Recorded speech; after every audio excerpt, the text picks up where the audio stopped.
When most people think about crypto, वो ये सोचते हैं कि they are doing it for trading या chasing pumps, selling bitcoin, purchasing bitcoin, making profits. नहीं, ऐसा नहीं है. पाकिस्तान में crypto currency is not just for trading, it's for financial freedom and for survival as well. ये एक इन्वेस्टमेंट नहीं है. पाकिस्तान में it is an underground economy, a silent financial survival. किस चीज़ का सर्वाइवल, मैं आपको बताता हूँ. ये एक वो फाइनेंशियल सिस्टम है that is being used by online businesses, freelancers, e-commerce businesses, importers and everyday people as well. Not for profit, but only for survival. So let's start with the real question कि क्यों silent financial system इसको कहा जाता है पाकिस्तान के अंदर. क्यों? Because Pakistan financial systems के अंदर ना कुछ लिमिट्स हैं. अब वो लिमिट्स क्या हैं? सबसे पहली चीज़ विड्रॉल लिमिट्स, ठीक है, international payment issues, currency restrictions and delays in global transfers. Withdrawal limits आ जाती हैं. किसी भी बैंक के पास जाते हैं, किसी भी आपका बैंक, कोई भी बैंक अकाउंट हो, उसके अंदर कोई ना कोई विड्रॉल लिमिट होती है, चाहे वो कैश विड्रॉल की हो, सेंडिंग रिसीविंग की लिमिट्स होती हैं. इंटरनेशनल पेमेंट इश्यूज़ आ जाते हैं, उसमें डिलेज आ जाते हैं. अगर आपने कोई इंटरनेशनल पेमेंट करनी है तो समटाइम्स पेमेंट जो है वो अगले दिन जाके आपकी सक्सेसफुल होती है, समटाइम्स इट टेक्स आवर्स, ठीक है. उसके बाद करेंसी रिस्ट्रिक्शंस, अक्सर जो है वो करेंसीज़ पे ही आप फंस जाते हैं कि करेंसी कन्वर्जन रिस्ट्रिक्शंस जो है वो पाकिस्तान में बहुत ज़्यादा आ जाती हैं. करेंसी को अगर आपने कन्वर्ट करवाना है तो आपको बहुत ही रिस्ट्रिक्टिव इन्वायरमेंट के अंदर वो चीज़ करनी पड़ती है. और अगर आप इंपोर्ट एक्सपोर्ट का काम करते हैं तो ये चीज़ आपको पता होगी कि अपने सप्लायर्स को इंटरनेशनली अगर आपने पेमेंट करनी है तो वो कितना मुश्किल काम है थ्रू बैंकिंग सिस्टम्स, राइट. तो इस सारी सिचुएशन में पे लोग क्या करते हैं, लोग ढूंढते हैं ऑल्टरनेटिव्स. और इस टाइम उनके लिए सबसे बेस्ट ऑल्टरनेटिव है जो है वो है, तो इस टाइम उनके लिए सबसे बेस्ट ऑल्टरनेटिव है दैट इज़ क्रिप्टो करेंसी, ठीक है. अच्छा, हम आ जाते हैं freelancers and remote workers, that how do they use crypto in Pakistan, ठीक है. देखें, Pakistan has one of the largest freelancers population in the world, ठीक है. पाकिस्तान में thousands of peoples are earning online through providing their services, चाहे वो video editing हो, IT services हो, डिजिटल मार्केटिंग सर्विसेज हो, वेबसाइट डेवलपमेंट हो, ऐप डेवलपमेंट हो, वट एवर, ग्राफिक डिज़ाइनिंग हो, यू नेम इट. सारी सर्विसेज जो हैं वो पाकिस्तान में लोग सेल करते हैं और फ्रीलांस करते हैं और उसके थ्रू ऑनलाइन पैसा कमाते हैं, ठीक है. अब होगा क्या, ऑनलाइन जब उन्होंने पैसे कमाने हैं, इंटरनेशनल ट्रांजैक्शंस उसमें इन्वॉल्व होती हैं, जिसकी वजह से बैंकिंग सिस्टम्स इन्वॉल्व होते हैं. और जो आपकी ट्रेडिशनल बैंकिंग सिस्टम है पाकिस्तान के अंदर, उसके अंदर नॉर्मली जो है वो इंटरनेशनल ट्रांजैक्शंस पे डिलेज आ जाते हैं, ठीक है. और उसके बाद प्लेटफॉर्म्स ही फ़ीस लेते हैं, और जो इंटरनेशनल ट्रांजैक्शन में जो बैंक फ़ीस चार्ज करते हैं वो बहुत ज़्यादा होती है, राइट. और डिलेज भी आते हैं. तो इस वजह से ये सारी चीज़ें, जो सारे हर्डल्स होते हैं वो लोगों को मजबूर करते हैं कि वो अल्टरनेट ढूंढें. और इस तरह ही इसी तरह ही फ्रीलांसर्स जो हैं और जो रिमोट वर्कर्स हैं वो क्रिप्टो ऑप्ट करते हैं. क्यों ऑप्ट करते हैं? बिकॉज अगर कोई इनका इंटरनेशनल क्लाइंट है जिनको वो सर्विसेज दे रहे हैं और उन्होंने क्लाइंट्स पेमेंट लेनी है तो they will opt for crypto trading. क्यों? डिजिटल वॉलेट्स हैं, विद इन 1 मिनट और विद इन 2 मिनट्स, ठीक है, वो अपनी ट्रांजैक्शंस को सक्सेसफुल कर सकते हैं, ठीक है. विद इन 2 मिनट्स उनको जो है वो डिजिटल करेंसी के थ्रू पेमेंट आ जाएगी, इधर इन द USDT फॉर्म, या वो किसी कॉइन के थ्रू या USDT के थ्रू वो आराम से अपने वॉलेट्स में ट्रांसफ़र करवाएंगे और यहाँ पे P2P के थ्रू उसको कन्वर्ट करेंगे और विड्रॉल ले लेंगे. P2P क्या होता है? P2P is a platform, P2P only works in Pakistan. उस पर P2P इज़ समथिंग के आप जो है वो, सपोज़ मुझे क्रिप्टो ख़रीदनी है, ठीक है, मैं P2P पे जाऊँगा, वहाँ पे मुझे सारे सेलर्स और बायर्स मिल जाएंगे. सेलर्स और बायर मीन्स कि एक बंदा होगा जो USDT सेल कर रहा होगा और एक बंदा होगा जो USDT बाय कर रहा होगा, और इन एक्सचेंज वो मुझे पैसे दे रहा होगा इन पाकिस्तानी रुपीज़, ठीक है. सपोज़ करें मुझे 1000 USDT चाहिए, ठीक है. मैं P2P पे जाऊँगा, मैं सारे देखूँगा कि किसने जो है कितनी क्वांटिटी में डॉलर्स फॉर सेल लगाए हुए हैं, ठीक है. मैं वेरीफाइड बंदे को चूज़ करूँगा, मैं उससे डील करूँगा, वो मुझे रेट बताएगा USDT का क्या रेट है, ठीक है. वो कहते हैं मुझे सेल करा है, मैं उसको पाकिस्तानी रुपीज़ में पैसे ट्रांसफ़र करूँगा, वो मुझे मेरे डिजिटल वॉलेट में 1000 USDT ट्रांसफ़र कर देगा, मेरे पास 1000 USDT आ गए, ठीक है. सेम गोज़ फॉर, अगर तो मैंने 100 USDT सेल करने हैं तो मैं इसी तरह ही जो है वो P2P पे जाके देखूँगा कि कौन जो है USDT बाय करना चाह रहा है, ठीक है. मैं उससे कॉन्टैक्ट में आऊँगा, मैं उसको बताऊंगा कि मुझे इतने रेट के हिसाब से USDT सेल करने, वो मुझे पाकिस्तानी रुपीज़ में मेरे बैंक्स में ट्रांसफ़र करेगा, ठीक है. और मैं उसको 1000 USDT जो है वो उसको ट्रांसफ़र कर दूंगा. खैर, इसके अंदर भी बहुत सारे इश्यूज़ आ जाते हैं, वो मैं फिर किसी और वीडियो में डिस्कस करूँगा, ठीक है. अच्छा, हम अगले उस पर आते हैं कि इम्पोर्टर्स एंड ई कॉमर्स, ठीक है.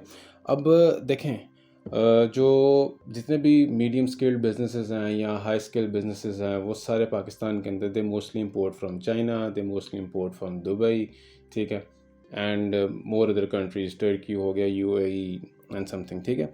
तो money sending money through banks is a very big hassle.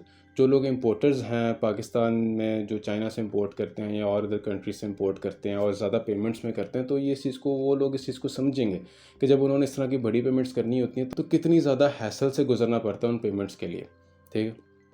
और वो पेमेंट्स ऐसी होती हैं कि वो पेमेंट्स जो हैं वो लॉट्स ऑफ डेज़ ले जाती हैं, ठीक है। एंड इसी वजह से लोग क्रिप्टो जो है वो ऑप्ट करते हैं, जहाँ एक बैंकिंग सिस्टम जो है वो डेज़ ले रही है एक ट्रांजैक्शन को सक्सेसफुल करने में, वहीं जो है वो क्रिप्टो विद इन मिनट्स एक ट्रांजैक्शन को सक्सेसफुल कर देती है। उसमें किसी किस्म के कोई डिलेज नहीं आते, उसमें किसी किस्म की कोई वेरिफिकेशंस रिक्वायर्ड नहीं होती, उसमें किसी किस्म की कोई परमिशंस रिक्वायर्ड नहीं होती, ठीक है। तो ये एक ऐसी चीज़ है जो लोगों की ज़िंदगी को आसान कर देती है, ठीक है। तो ये सारे कुछ बिजनेसेस हैं। इस तरह जितने भी ऑनलाइन बिजनेसेस हैं, आपके ई कॉमर्स बिजनेसेस हैं जो स्टोर्स रन करते हैं, जो सर्विसेज प्रोवाइड करते हैं, जो भी चीज़ें करते हैं, ठीक है, वो सारे के सारे फिर उनको मजबूरन जो अगर बैंकिंग सिस्टम से उन्होंने बचना है तो उनके पास एक सिंपल ऑल्टरनेट आ जाता है, दैट इज़ क्रिप्टो, ठीक है। बैंकिंग सिस्टम्स में हमारे जो बैंक्स हैं उसके अंदर बहुत सारी फॉर्मेलिटीज़ होती हैं, बहुत सारे डिलेज होते हैं, उन सब चीज़ों से बचने के लिए फिर लोग क्रिप्टो ऑप्ट करते हैं। अगर हम इसमें इन्वॉल्व रिस्क की बात करें तो देखें, ये सिस्टम परफेक्ट तो नहीं है, इसमें रिस्क भी हैं। रिस्क कैसे हैं? इसमें स्कैम्स हैं, इसमें वॉलेटिलिटी है, ठीक है, रेगुलेटरी अनसर्टेनिटी। ऑब्वियसली जो एक चीज़ डिसेंट्रलाइज्ड है, ठीक है, जिसको कोई कंट्रोल नहीं कर रहा, तो डेफिनेटली वहाँ पे फिर रिस्क भी है, वहाँ पे आपके साथ स्कैम्स भी हो सकते हैं।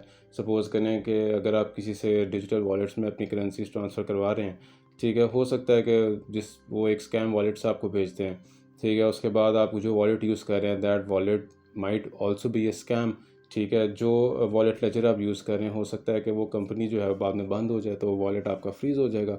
मतलब बहुत सारी ऐसी चीज़ें। और मसला ये है कि अगर इस तरह की कोई सिनेरियो हो जाता है, there is nobody to complain about, ठीक है। अगर यहाँ पाकिस्तान में कोई बैंक्स में अगर कोई इशू आता है तो आपको इतना पता है कि यार मैं बैंक में किसी ब्रांच पे जाऊँगा, मैं वहाँ पे जाके मैनेजर से बात करूँगा कि मुझे ये इशू आ रहा है। समहाउ वो आपकी रिक्वेस्ट फॉरवर्ड कर देगा, 1 महीने 2 महीने बाद आपकी हो सकता है रिक्वेस्ट जो है वो सक्सीड हो जाए और आपको पैसा आपके वापस मिल जाए। लेकिन इस सिनेरियो के अंदर जो है, क्योंकि दिस इज़ डिसेंट्रलाइज्ड, इसको कोई कंट्रोल नहीं करता, तो यहाँ पे जो है नियरली टू इट्स इम्पॉसिबल कि अगर कोई आपके साथ स्कैम हो जाता है तो आपको पैसे वापस मिलेंगे, ठीक है। अच्छा, अब हम अगर फ्यूचर की बात करें तो ये जो हिडन क्रिप्टो इकोनॉमी पाकिस्तान में चल रही है, क्या ये डिसअपीयर होगी? मेरे ख्याल से होगी। बिकॉज़ पाकिस्तान जो है अब क्रिप्टो को अडॉप्ट कर रहा है। पाकिस्तान क्रिप्टो को लीगल कर तो चुका है, लेकिन ऑब्वियसली उसमें कुछ रेगुलेशंस हैं जो अभी नहीं बनी। ऑब्वियसली उसमें भी सारे कुछ बैंक्स हैं जो उसमें भी इन्वॉल्व नहीं हुए। जब बैंक्स क्रिप्टो के साथ कनेक्ट हो जाएंगे तो डेफिनेटली फिर ये सारी चीज़ें जो हैं काफ़ी हद तक मज़ीद स्मूथ हो जाएंगी। P2P, जैसे मैंने आपको बताया, P2P तो बिल्कुल ख़त्म हो जाएगा अगर तो पाकिस्तान में बैंक्स जो हैं, हमारे जो ट्रेडिशनल बैंक्स हैं जितने भी, वो सारे अगर क्रिप्टो में इन्वॉल्व हो जाते हैं तो फिर P2P का तो कोई सिस्टम रहेगा नहीं, ठीक है। बिकॉज P2P इज़ समथिंग जो आउटसाइड वर्ल्ड में आप लोगों से ख़ुद फ्रंट डीलिंग कर रहे होते हैं। बैंक्स अगर इसमें इन्वॉल्व हो जाते हैं तो फिर तो आप अपने बैंक अकाउंट से भी हर चीज़ कर सकते हैं, कन्वर्जन कर सकते हैं, ख़रीद भी सकते हैं, सेल भी कर सकते हैं। तो मेरे ख्याल से फ्यूचर में अगर हम बात करें तो पाकिस्तान अगर क्रिप्टो को प्रॉपर्ली अडॉप्ट कर लेता है तो मेरे ख्याल से लोगों के पास स्टिल दो ऑप्शंस, लीगल ऑप्शंस बच जाएंगी, जो क्रिप्टो और बैंकिंग सिस्टम्स में फिर लोग डिसाइड कर सकते हैं कि उन्होंने किस चीज़ को ऑप्ट करना, ठीक है। बट एक चीज़ है that crypto will remain a part of Pakistan, ठीक है, चाहे वो लीगल हो या लीगल ना हो। लोग जब ये लीगल नहीं था तब भी लोग इसी तरह ही ऑपरेट कर रहे थे। अब अगर लीगल हो जाता है तो डेफिनेटली उसमें कुछ ना कुछ चीज़ें, रेगुलेशंस आएंगी, तो वो ऑब्वियसली लोगों को तो माननी पड़ेंगी गवर्नमेंट की।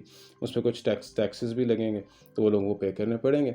लेकिन आई रियली होप कि टैक्सेस ज़्यादा ना हो, बिकॉज अभी ये this is that type of field जो पाकिस्तान में भी ग्रो कर रही है। अगर उस पर शुरू में ही वो इतने टैक्सेस लगा देंगे तो वो फील्ड जो है वो थोड़ी सी स्लो डाउन हो जाएगी।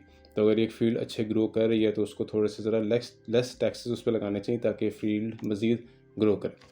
अच्छा, ये वीडियो बनाने का मकसद मेरा ये था कि आपको एटलीस्ट आपका माइंड इस फील्ड को लेके थोड़ा सा ओपन अप हो। देखें, एक फील्ड को लेके जब आपका माइंड ओपन अप होता है ना, तो आपका माइंड डिफरेंट अपॉर्चुनिटीज़ को देखना शुरू कर देता है उस फील्ड के अंदर। वो उस फील्ड के सारे प्रोज को भी देखता है, उस फील्ड के सारे कॉन्स को भी देखता है। तो जब आपको एक फील्ड के प्रोज एंड कॉन्स का पता चल जाता है ना, तो आप उस तरीके से अपॉर्चुनिटीज़ को आइडेंटिफाई करते हैं और उसी तरीके से आप उन अपॉर्चुनिटीज़ को अवेल करते हैं, ठीक है, और उसी तरीके से you can earn money without any risk. ठीक है, तो इसलिए अपने माइंड को ओपन अप करना बड़ा ज़रूरी होता है। जो मसले मसाइल इस फील्ड से रिलेटेड आपकी स्पेशली रीजन में आ रहे होते हैं, आपको उनका पता होना चाहिए, और उन मसलों का हल क्या है आपको उनका भी पता होना चाहिए। तो आई होप आपको ये वीडियो पसंद आई होगी। अगर आपको ये वीडियो पसंद आई है तो चैनल को सब्सक्राइब ज़रूर कीजिएगा, मेरी वीडियो को लाइक कीजिएगा और कमेंट सेक्शन में शो सम लव। ठीक है, ताकि मैं मज़ीद इस तरह की वीडियोज़ आपके लिए बनाता रहूँ। तो आपसे मुलाकात होगी मेरी नेक्स्ट वीडियो में। Until next time, take care, अल्लाह हाफ़िज़।